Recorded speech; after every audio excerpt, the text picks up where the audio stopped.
Hello and welcome to Heart Explained Therapy. I've got a statement for you. Every human being has depression. Our true mental health, our true mental illness is our avoidance to accept that fact. A mental disorder and a mental illness is a common human trait in the 21st century. It is normal, it is a feeling, it is basically an uncontrolled emotion. Every mental disorder is you not handling your emotions. Simple. So, what is the problem with this? Well, I've just recently watched a Joe Rogan podcast where he's asked, why is there so many people with depression? Joe Rogan, you've had depression, you have had depression, you have had ADHD, you have had bipolar.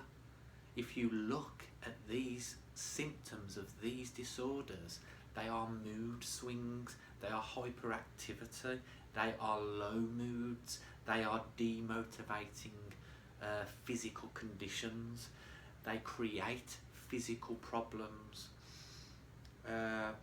Some people die of a heart attack at the age of 35, 40. That is suicide because they've had a crap diet, they haven't exercised. That is depression that's never been labelled. We just call it obesity. We call depression obesity, and it's wrong.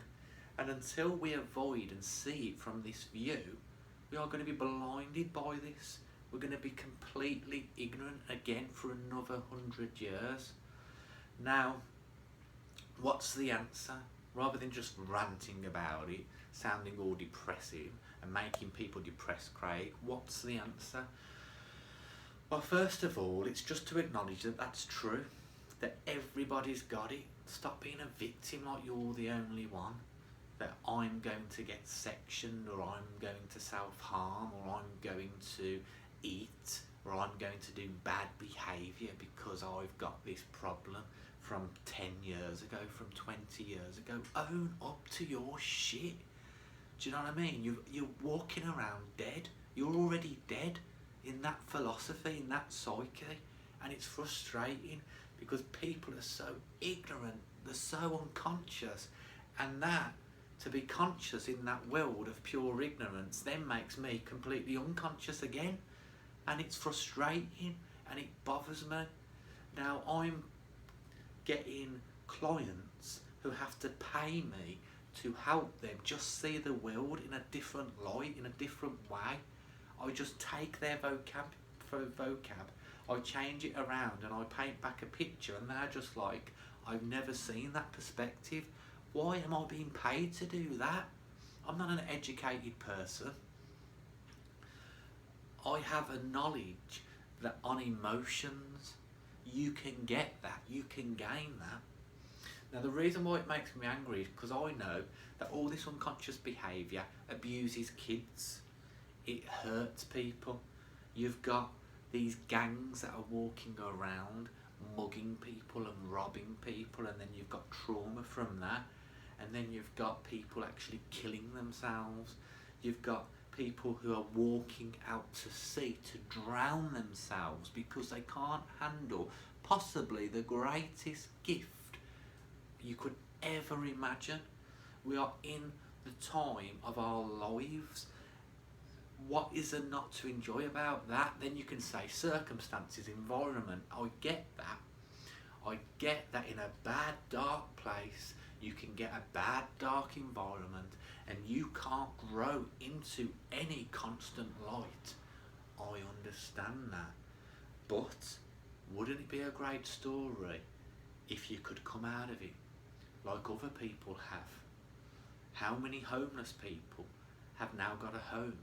They've changed their lives. How many people have been addicted to drugs and they're out there now helping other people who are addicted to drugs at this moment?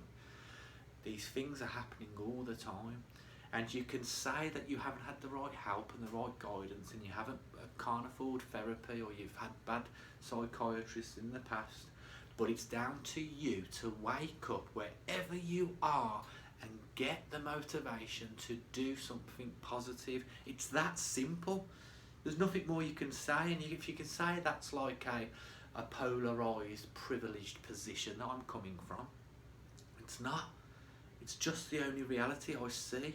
When I'm in my darkest mental health, the pain that I suffer through my emotional needs not being met, these illusions around me not actually meeting my criteria, is sickening. They are horrible. They are nightmares. And I know that the only thing that I can do is feel the feeling, suffer the consequences of the feeling, and try and get out of that as soon as I can. And if that means I've got to ride it out for a week in silence, in the sort of barriers of my own mind, I do that, and I come back stronger than ever, and I do it over and over again, because that's the name of the game. Nothing's going to change. There is going to be nobody out there who's ever going to be able to lift you out of this dark well. You've got to pull yourself up. And it's a shock and a hard reality to sort of get to grips with. But I am sick of this lack of knowledge about mental health. You can't say anything now without upsetting someone. You can't say one thing, and everybody is polarising one way. They are all polarising, that petrified from one thing to the next. And it's like, guys, can you not learn one simple lesson? Your life is everything that you make it to be. It's your perception. You view everything your way.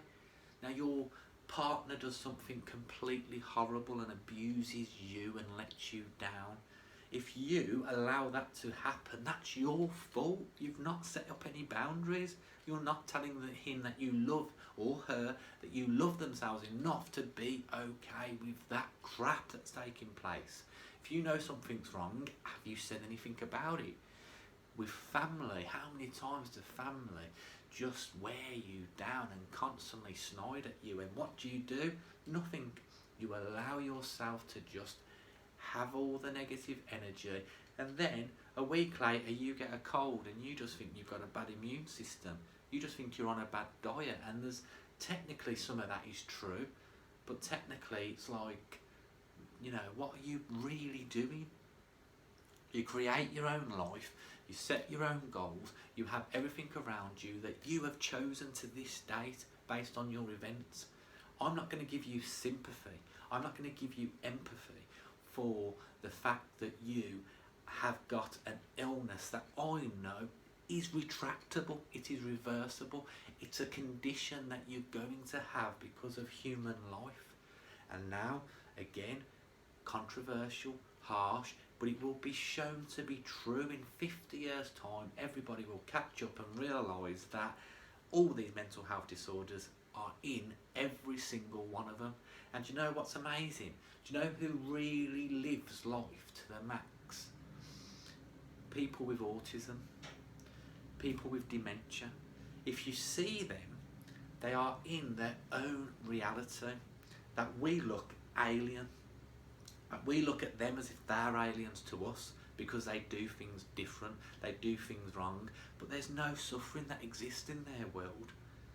They do have sadness and anger issues, and they do have lots of emotions, and they are expressing them all in different ways. The real mental health is our avoidance to accept our behaviour with a functional mind.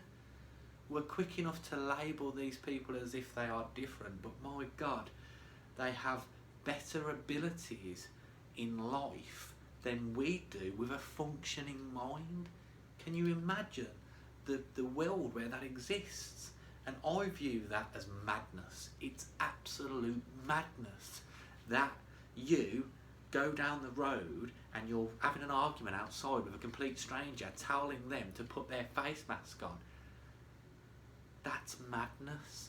And it's mad that there's a bunch of paedophile hunters out there that get a guy and abuse him, tackle him to the floor, say that I'm going to punch your lights out, you're a sick motherfucker, and you actually become the abuser that you said that you don't like to actually happen. We're polarising to pure madness.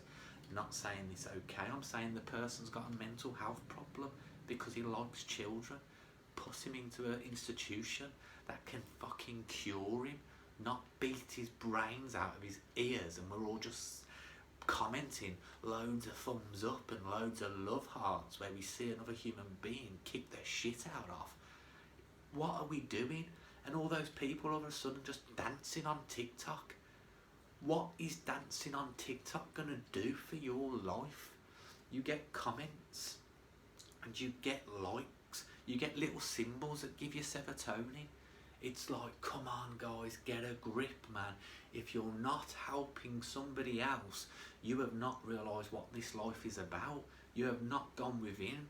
You have not dug up the deepest, darkest sort of cobbles in your heart and looked underneath and said, wow, we've got a bundle of energy there that we can pass on to our neighbour, our friend, our family.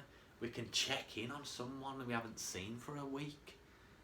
It's all just us, me, selfish, want, gain. I don't need a £300 car on finance because my £100 car that's already paid for does the job of moving me around. Get this logic into your head. The person who wants a bigger house has someone looking in his window who has no house. And the person with a big house is looking at the smaller house thinking, God, I should go back there. I didn't have to pay for my boiler there. The council did it. Think of these perspectives. Think negatively. When you're in a traffic jam and you're in the queue and you're going to a job you don't like and you think, oh my God, I can't get out of this life. I hate it. I just want to drive myself off a bridge. Why don't you think this negative thought? You haven't just got a diagnosis from the doctor that you have a brain tumour and you've got 2 weeks to live. Oh, that's morbid, that's horrible, that's not a nice thought. It's a great perspective though.